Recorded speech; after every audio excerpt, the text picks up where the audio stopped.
ఇవాళ మీకు ఆంధ్ర స్టైల్లో తాలింపు అన్నం అంటే తెలంగాణ వాళ్ళు బగారా రైస్ అంటారండి.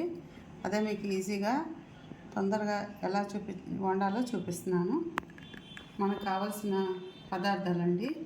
రైస్ అండి, బాస్మతి రైస్ నేను ఒక అరగంట ముందు నానబెట్టుకున్నాను. 3 గ్లాసులు బాస్మతి రైస్ తీసుకున్నానండి. దాన్ని ఒక అరగంట ముందు నానబెట్టుకోవాలి.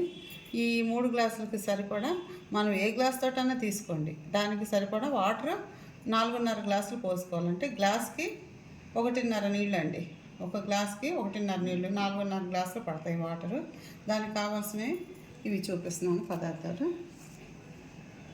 మనం నెయ్యి 1 స్పూను, ఆయిల్ 1 స్పూన్ వేసుకున్నాక వాటర్లోకి సాజీరా, దాల్చిన చెక్క ఒక 2 ఇంచులు, లవంగాలు ఒక 5-6, ఒక మరాఠీ మొగ్గ, యాలకులు ఒక 5, ఒక అల్లం వెల్లుల్లి పేస్టు, బిర్యానీ ఆకండి, ఇది జాపత్రి.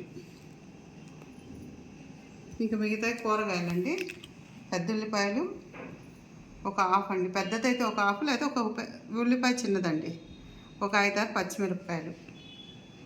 మాకు ఘాట్లు లేవు కాబట్టి ఎక్కువ తీసుకున్నాను. కరివేపాకు, పుదీనా, కొత్తిమీర, ఒక టమాటా. తాలింపు అన్నానికి కావాల్సిన పాత్ర తీసుకున్నానండి. అది పొయ్యి మీద పెట్టాను, స్టవ్ మీద. దానికి కావాల్సింది 1 స్పూను, సమ్మర్ కదండి కొంచెం తక్కువగానే వేసుకుంటే నెయ్యి మంచిది. 1 స్పూన్ నెయ్యి వేసుకున్నానండి.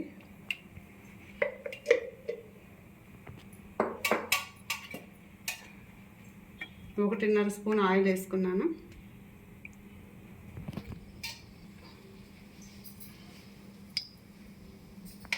వేడాక కొంచెం వేడయ్యాక ఈ మసాలా దినుసులు వేసుకోవాలండి. దాల్చిన చెక్క, లవంగాలు, యాలక్కాయలు, మరాఠీ మొగ్గ, సాజీరా, బిర్యానీ ఆకు, జాపత్రి.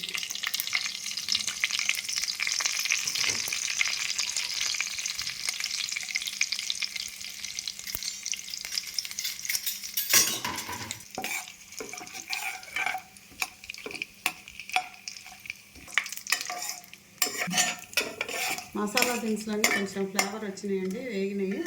అదంతా నూనెలోకి రావాలి ఫ్లేవరు. తర్వాత పెద్దల్లిపాయలండి,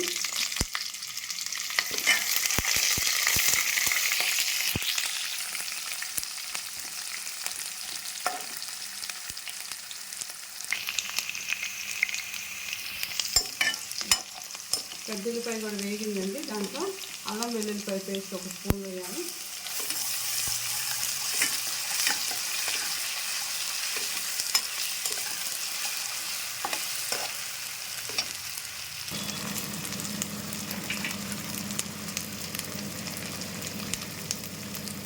దీంట్లో పచ్చిమిర్చి వేసుకోవాలి.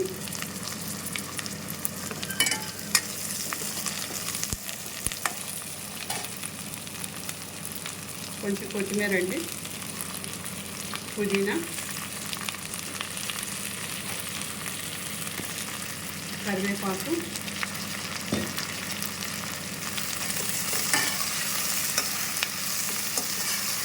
టమాటా అండి.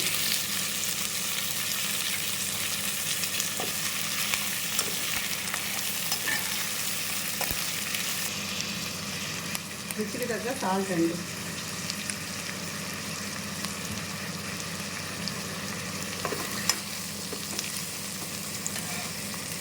నేను రైస్ దీంతో తీసుకున్నానండి. దీంతో 4.5 గ్లాసులు నీళ్ళు పోస్తున్నాను.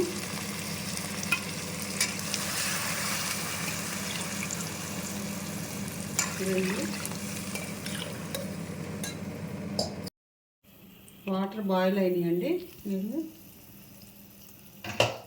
ఇప్పుడు ఈ రైస్ ఈ వాటర్లో వేసుకోవాలి. మనం డైరెక్ట్ వేసే కన్నా వెసల్లో వేస్తే రైస్ బాగా ఉడుకుతుందండి.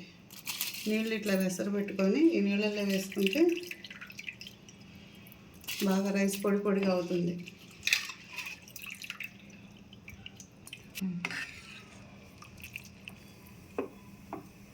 అంతేనండి. వాటర్లో బాయిల్ అయిన వాటర్లో రైస్ వేసుకున్నాము.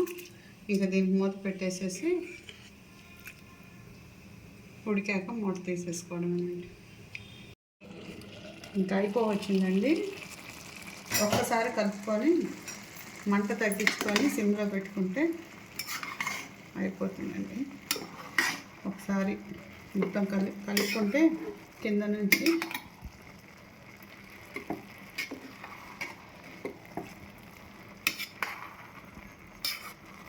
అయిపోయిందండి. సిమ్లో పెట్టేసి మూత పెట్టేద్దామండి. ఒక 2 మినిట్స్లో అయిపోతుంది. అయిపోయిన తర్వాత చూపిస్తాను. రైస్ అయిపోయినట్టుందండి. ఒకసారి మూత తీసి చూసుకుందాము. బాగా పొడిగా అయిపోయిందండి. ఇంకా దింపేసుకుందామండి. ఏమన్నా కొద్దిగా తడి ఉంటే ఆ గిన్నెకున్న వేడి లాగేస్తుందండి. ఇంకా మనం ఉంటే గిన్నె అడుగంటుతుంది. కాబట్టి ఒక నిమిషం ముందే మనం దింపేసుకోవాలి. అయిపోయిందండి రైస్.